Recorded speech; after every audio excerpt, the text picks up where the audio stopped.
एक गुरु और शिष्य जंगल से होते हुए अपने गांव जा रहे होते हैं। अंधेरा काफी हो चुका था।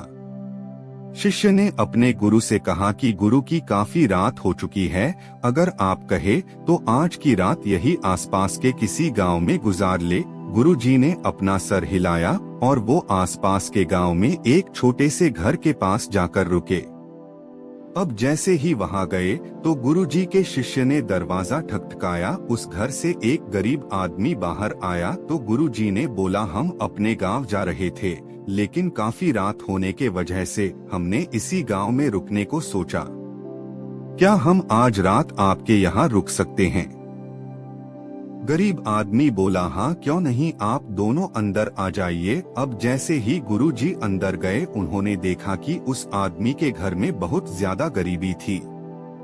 गुरुजी ने उससे पूछा कि आप काम क्या करते हो? वह गरीब आदमी बोला कि मेरे पास बहुत सारी जमीन है। तो गुरुजी ने बोला, अगर तुम्हारे पास बहुत सारी जमीन है तो इस तरह से क्यों रह रहे हो? वह आदमी बोला, यह किसी काम की नहीं है। गांव वाले बोलते हैं कि ये बंजर जमीन है, यहाँ पर कुछ भी नहीं उगाई जा सकती है और वहाँ फसल उगाना बहुत बड़ी बेवकूफी है।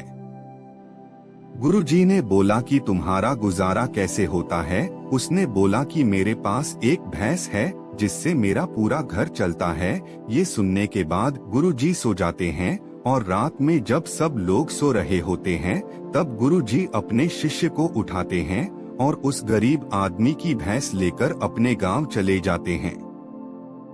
शिष्य अपने गुरु से पूछता है कि गुरुजी, कहीं आप ये गलत तो नहीं कर रहे हैं? उस गरीब आदमी की रोजी रोटी इसी भैंस की वजह से चलती है। तो गुरुजी अपने शिष्य की तरफ देखते हैं और मुस्कुराते हुए आगे बढ़ जाते हैं। उस बात को तकरीबन 10 साल गुजर जाती है और जो गुरु का शिष्य था वह बहुत बड़ा गुरु बन चुका था। तो एक दिन उन्हें उस गरीब आदमी की याद आती है कि मेरे गुरु ने उस आदमी के साथ अच्छा नहीं किया था, मुझे एक बार चलकर देखना चाहिए कि वह आदमी अब किस परिस्थिति में है।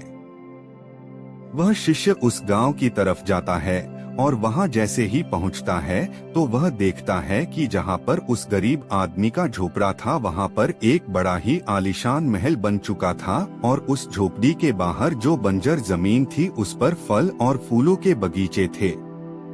तभी उधर से उस घर का मालिक आता है। शिष्य उसे पहचान लेता है और उस आदमी को बोलता है, तुमने मुझे पहचाना? मैं अपने गुरुजी के साथ आया था, हमने एक रात के लिए आपके यहाँ रुके भी थे।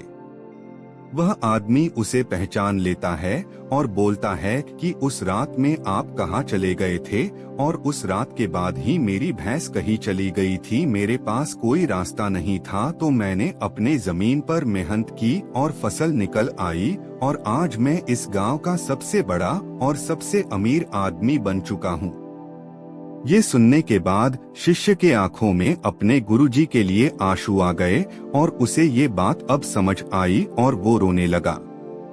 इस कहानी से हमें ये सीख मिलती है कि हमारे अंदर ऐसी बहुत सी टैलेंट छुपी हुई है, लेकिन हमें कोई ना कोई चीज रुका कर रखी है। वो आपके फैमिली वाले भी हो सकते हैं, आपको जॉब भी हो सकती है, कुछ और भी हो सकता है। देखिए, आपके पास भी तो भैंस की जैसी कोई दूसरी चीज तो नहीं है जिसने आपको आगे बढ़ने से रोक कर रखा है। अगर आपको यह कहानी अच्छी लगी हो तो आप हमारा YouTube चैनल को सब्सक्राइब करें। धन्यवाद।